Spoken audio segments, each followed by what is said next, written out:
নমস্কার সবাইকে, সবাই কেমন আছেন? আমার নতুন একটি ভিডিওতে সবাইকে স্বাগতম। আজ বানাবো আমি চিকেন, বাবা আর মেয়ের আবদারে। আপনারা এইভাবে বাড়িতে চিকেন রান্না করে লুচি, রুটি কিংবা ফ্রাইড রাইসের সঙ্গে ট্রাই করতে পারেন। চিকেন রান্না করতে যা যা লাগবে আমি কেটে বেছে ধুয়ে পরিষ্কার করে নিয়েছি।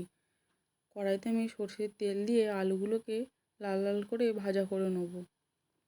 আলু আমার একটু ভাজা হয়ে এলে উপর থেকে দিয়ে দিচ্ছি পরিমাণ মতো নুন আর হলুদ।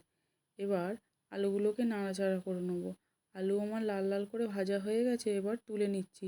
ওই কড়াইতে আরেকটু সর্ষের তেল দিয়ে গোটা জিরে এবং তেজপাতা ফোড়নে দিয়ে পেঁয়াজগুলোকে আমি ভাজা করে নিচ্ছি। পেঁয়াজ আমার ভাজা হয়ে এসেছে, উপর থেকে দিয়ে দিচ্ছি আদা, জিরে, রসুন এবং কাঁচা লঙ্কার পেস্ট। মশলা থেকে তেল ছেড়ে এলে উপর থেকে দিয়ে দিলাম টমেটো এবং চিকেন।